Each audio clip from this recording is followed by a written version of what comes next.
नमस्कार and welcome to curiously education. दोस्तों, एक बुरी खबर यह है कि समर 2023 जो है वो हमारे भारत के लिए अभी तक का सबसे खराब, सबसे हॉट समर जो है वो हो सकता है। It's a very sad news for our country.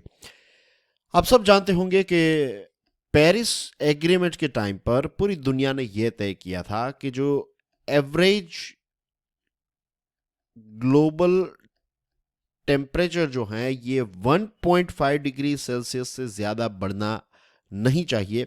और किसी भी हाल में पूरी दुनिया को ये मेक श्योर करना है कि एवरेज ग्लोबल टेम्परेचर जो है वो 2 डिग्री सेल्सियस से ज़्यादा कभी ना बढ़े, क्योंकि 2 डिग्री सेल्सियस जो है इसको एक प्रकार का टिपिंग पॉइंट कहा गया है। टिपिंग पॉइंट का मतलब ये होता है यहाँ पर कि एक बार पृथ्वी का टेम्परेचर या फिर average global temperature 2 degree Celsius को क्रॉस कर गया, उसके बाद चीज़ें जो है वो बैक टू नॉर्मल कभी नहीं होगी। इतनी बर्बादी हो जाएगी कि जिसको हम फिर से वो चीज़ों को फिर से हम रीस्टार्ट नहीं कर पाएंगे। इट्स डन, एक बार बर्बादी हो गई तो हो गई, ऐसी सिचुएशन हो जाएगी। और उसके बाद टेम्परेचर जो है ये बढ़ता ही जाएगा। तो ये तय पेरिस एग्रीमेंट में हुआ था और ऐसी आशा थी कि ये 1.5 डिग्री सेल्सियस को कभी हम क्रॉस नहीं करेंगे। सारे देश जो हैं वो मिलकर यही प्रयत्न करेंगे। लेकिन दुखद खबर ये आ रही है कि इसी साल 2023 में ही ये जो 1.5 degree Celsius average global temperature का जो मार्क है उसको हम क्रॉस कर जाएंगे, which is very very sad. और जब मैं यहाँ पर हमारी बात कर रहा हूँ, आई मीन टू से पूरी दुनिया की बात है। यहाँ पर 1.5 डिग्री सेल्सियस जो है वो क्रॉस हो जाएगा। अब ये 1.5 डिग्री सेल्सियस जो है, यही क्यों, ये आंकड़ा ही क्यों? बेसिकली जो प्री इंडस्ट्रियल एरा था, जब ये इंडस्ट्रियल रेवोल्यूशन हुआ, उससे पहले का जो ग्लोबल एवरेज टेम्परेचर जो था उससे 1.5 डिग्री सेल्सियस, राइट। तो ये चीज़ है कि पहले कम था टेम्परेचर, लेकिन अब ये compare to pre industrial temperature 1.5 degree Celsius जो है वो ज़्यादा बढ़ चुका है। और ये जो 1.5 डिग्री सेल्सियस का जो तापमान बढ़ेगा, तो इसकी एक बहुत ही ख़राब इम्पैक्ट जो है वो हमारे देश भारत पर होगी, खास करके मॉनसून पर। और 2023 में ये बताया जा रहा है कि अल नीनियो जो है वो वापस आ सकता है। बहुत सारे लोगों को शायद पता ना हो कि ये अल नीनियो एक्चुअली है क्या। अल नीनियो जो है ये एक वेदर इवेंट है, और इसमें क्या होता है कि जो प्रशांत महासागर है तो उसका इक्वेटोरियल पार्ट जो है, तो यहाँ का जो सरफेस वाटर है, सतह का पानी जो है वो एवरेज से ज़्यादा गर्म हो जाता है, और जो ईस्ट विंड्स हैं वो थोड़ी कमज़ोर हो जाती है। आपकी स्क्रीन पर आप देख सकते हैं, तो this is India here, right. ये ऑस्ट्रेलिया है और यहाँ पर जापान और ये सारे देश हैं। और ये वाला जो पानी आप देख रहे हैं यहाँ पर, दिस इज़ पैसिफिक ओशन। यहाँ पर अमेरिका है, यहाँ पर साउथ अमेरिका है।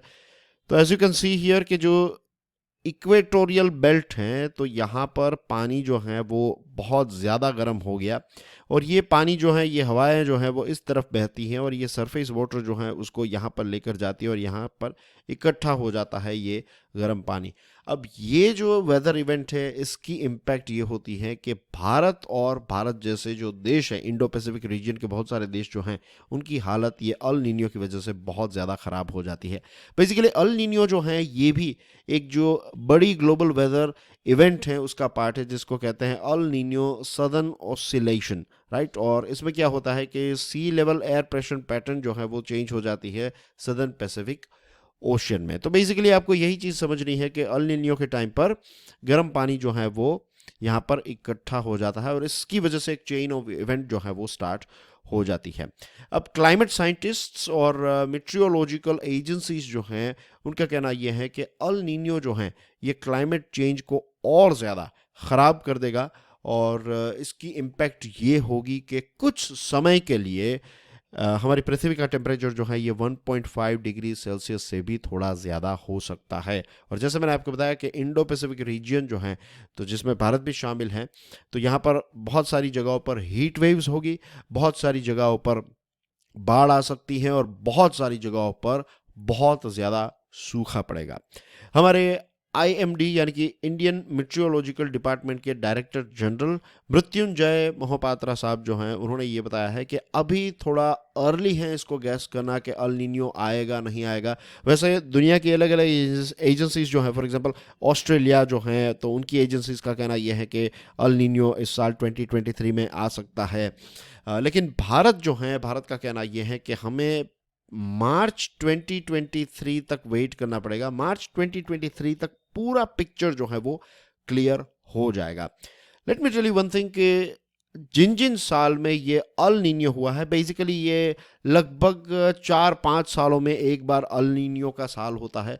तो ये जब अल नीनियो का साल रहा तो उस समय पर 80% जितने अल नीनियो के ईयर्स में भारत में कम बारिश हुई है, और बाकी के जो अल नीनियो के साल रहे हैं तो उसमें बहुत ज़्यादा सूखा भी हमें देखने को मिला है। अब हमारे देश भारत की बात करें तो हम सब जानते हैं कि साउथ वेस्ट मॉनसून हमारे देश में एक प्रॉपर मॉनसून की सीज़न है।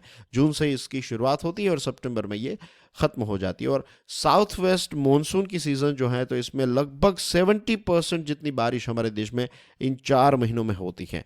और हमारे किसानों के लिए एक लाइफलाइन है ये बारिश, और हमारी इकोनॉमी के लिए भी एक बहुत ही इंपॉर्टेंट रोल प्ले करती है।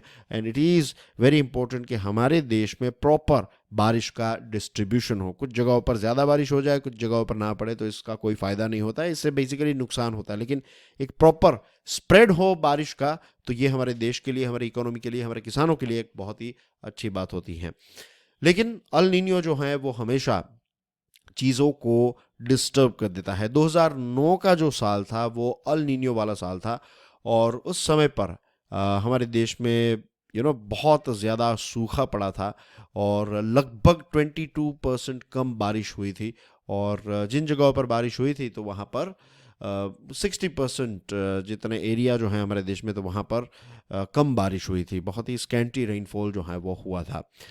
अल नीनियो जो है उसकी वजह से ये भी होता है कि एक तो क्लाइमेट चेंज की वजह से पूरी पृथ्वी की जो हीट है वो बढ़ रही है, ऊपर से अल नीनियो होगा। तो अल नीनियो में क्या होता है कि जो हीट होती है, जो एक इकट्ठा हुई हीट होती है, तो ये हीट रिलीज हो जाती है वातावरण में, और इसकी वजह से टेम्परेचर जो है वो और ज़्यादा बढ़ जाता है। तो अल नीनियो को मिनी ग्लोबल वार्मिंग भी कहा जाता है। ये चीज़ जो है वो आपको याद रखनी है। कई बार आपको एमसीक्यू में इस प्रकार के प्रश्न पूछे जा सकते हैं कि मिनी ग्लोबल वार्मिंग जो है वो किसको कहा जाता है। अल नीनियो को, ला नीनिया, इंडियन ओशियन डायपोल को कहा जाता है। तो ऐसे ऑप्शंस दिए जाएंगे, तो मेक श्योर कि आपको याद रहे कि इट इज़ अल नीनियो, क्योंकि अल नीनियो के टाइम पर एक्यूमुलेटेड हीट जो है वो क्लाइमेट में रिलीज हो जाती है।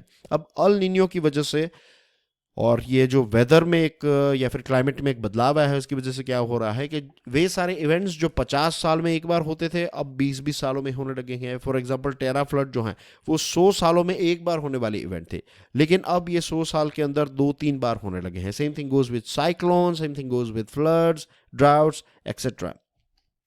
अनफॉर्चुनेटली इस समर हमारे देश में टेम्परेचर जो है वो 2 डिग्री सेल्सियस से भी ज़्यादा हो सकता है। दोस्तों जस्ट इमेजिन, जिन जगहों पर लेट्स से कि 45 डिग्री सेल्सियस नॉर्मल टेम्परेचर रहता है समर में, अगर वहाँ पर 2 डिग्री सेल्सियस ज़्यादा हो गया, 47 डिग्री सेल्सियस हो गया, तो वहाँ की हालत जो है वो कितनी ख़राब हो जाएगी, यू कैन इमेजिन।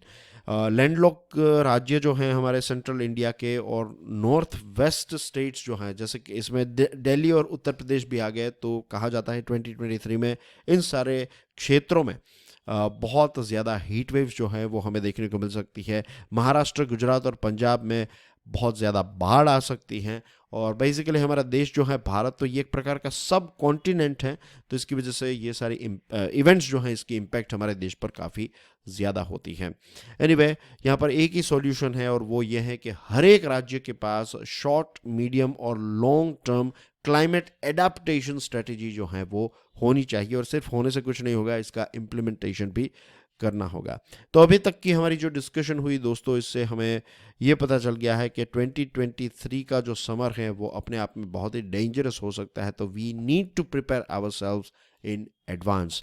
और इसी के साथ साथ दोस्तों, मिशन लाइफ जो है इसको भी सपोर्ट ज़रूर कीजिएगा। मिशन लाइफ जो है ये क्लाइमेट चेंज के खिलाफ जो लड़ाई है इसको और ज़्यादा डेमोक्रेटिक बनाता है। मैं आप सब इसमें जो भी हम अपने पर्सनल लेवल पर कंट्रीब्यूट कर सके, राइट, जैसे कि अगर आप कमरे के बाहर जा रहे हो तो लाइट का इस्तेमाल नहीं कर रहे हैं, फ़ैन का इस्तेमाल नहीं कर रहे हैं, एसी का इस्तेमाल नहीं कर रहे हैं, तो उनको बंद कर दीजिए। राइट, तो ऐसे छोटे छोटे स्टेप्स।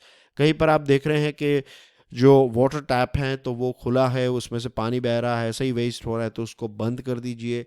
अननेसेसरी पानी का दुरुपयोग ना कीजिए। ऐसी जो भी छोटी बड़ी चीज़ें आप कर सकते हैं वो सारी की सारी चीज़ें कीजिए। This is basically mission life, and that's everything from my side. Thank you very much for your love and support. I'll see you soon. God bless you all. Jai Hind.